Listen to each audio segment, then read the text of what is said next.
Hey everyone, I thought it is Tuesday morning. David and I are down in Florida, but I wanted to get a quick follow-up to our Wednesday night video last week because since that video, imminently, we had a really massive sell-off. In fact, the NASDAQ into yesterday's close gave back all of its gains, about 5.5% for the year. So I thought a really quick update because we have anytime the market goes down 5%, clients get very concerned. The dollar swings in their portfolios are quite large for some of our larger accounts, and it rattles them a little bit, and they're wondering if we should be doing anything. You know, the message we were trying to say in the last video, and now that we've had the sell-off, I want to reiterate it. No one who watched that video should be surprised that we had a sell-off. We said that we expected the year to be biased to the upside, but that most of the gains would be happening in the second half. And I actually think it's going to be more like the third and fourth quarter, like late in the summer, but really probably into the fall.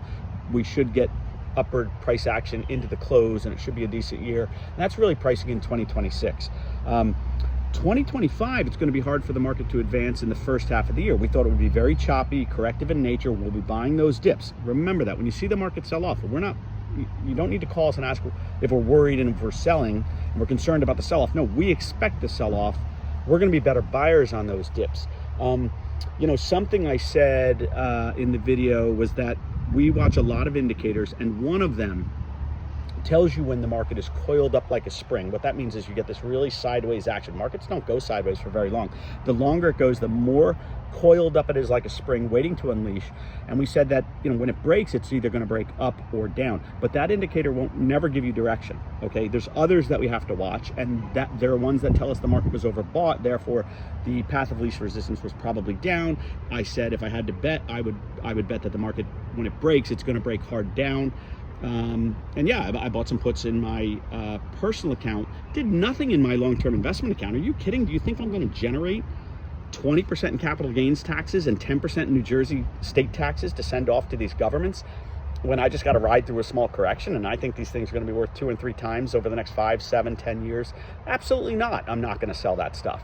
But, you know, we do have indicators that tell us that I'll make a few quick bucks in the options market, but that's just speculating by me having fun. That has nothing to do with your portfolios, my portfolio. And so when we see the market coiled up, we know it's going to break sharp in one direction.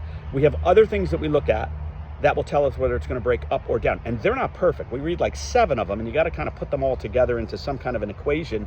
And our equation was telling us it breaks down. And sure enough, when the market breaks down, we hope that people that heard that are not worrying in the breakdown. That breakdown in the last couple of days has nothing to do with our long-term fundamental investments. Nothing to do. That is short-term price action based on technicals. What technicals are, it's the amount of buyers at any one time, the amount of sellers, you know, what has the most ability to push around, what stocks are the most short positions, people betting against, those are easy to push up, which is the most crowded trade, those are the easiest to push down. That's all that's going on in the short term, right? The market is a basket of stocks, which is nothing more than our ownership of corporate earnings. That's our share. It belongs to us, the shareholders. And the stock market volatility, it's just there to serve you. When it goes down and everything's intact with your companies, just buy some more. If it goes up, you need some money, you can lighten up. We don't lighten up in up markets. We're long-term investors. We are not looking to make 5, 10% of stock and get out of it. We're not looking to make 20%. We are going to make multiple fold, 10 baggers, 500%. We're going to multiply capital so much over the next decade.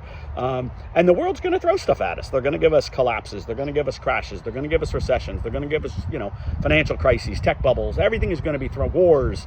It's all going to be thrown at us. The long-term investor uses all of that market volatility to their advantage. So if you hear us say in a video, don't be surprised if the market breaks down. When it breaks down, just kind of, I hope you can get some peace and just say, okay, this is what we're seeing. This is it. It's unfolding. And what that means for you is it helps us communicate that we are dialed in. We're looking at this stuff 24/7. Not to be overly dramatic, it's just our job.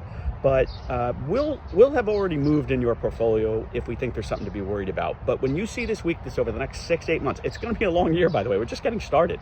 When you see this weakness over the next 6 to 8 months, you just need to know, unless you hear different from us, we're probably better buyers on that weakness, right? We want to be adding money. We sit on so much client cash. We have so much money in T-bills rolling through every month. It's our choice to either roll them out for another week, month, 3 months, or to put it in the stock market. It all depends on what we are, the action that we're getting, right? The market is there to serve you. Is it serving you in your best interest? That means lower prices. Is it serving you in your worst interest? That means higher prices when you're buying. But if it's serving you in your best interest and that means lower prices, Well, lower prices only show up when there's bad news. So when you see the bad news, you can't say to us, well, but don't you see all this bad news? And we're like, yeah, that's what gives you the opportunity, maybe not in the next 6 months, but to buy now. Maybe there's some more storms ahead, but in the next 6 years, yeah, you're going to get paid for taking that risk, especially the more suppressed it is. So I hope this clarifies it. Nothing is happening different than we just said on Wednesday.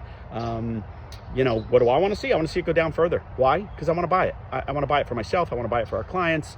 Yeah, we're bullish, but who knows for the next 6 months. So hang in there. If you have any concerns, just reach out to us again. But I'm telling you, nothing has changed in our view. We like the year. We think it's a second half event. We think 2026 could even be better. Now, shocks could come up.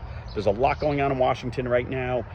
The president likes to make daily news, shock and awe, right? It's going to make the market very disruptive. Trust me, things get spiraling out of control. The Fed's going to lower rates. It's going to put a floor in things. And, you know, we're going to know how to take advantage of that. So hang in there. Be a good long-term investor. Do not get spooked out of this thing. Do not get spooked out. Stay the course. Thanks. Take care, everyone.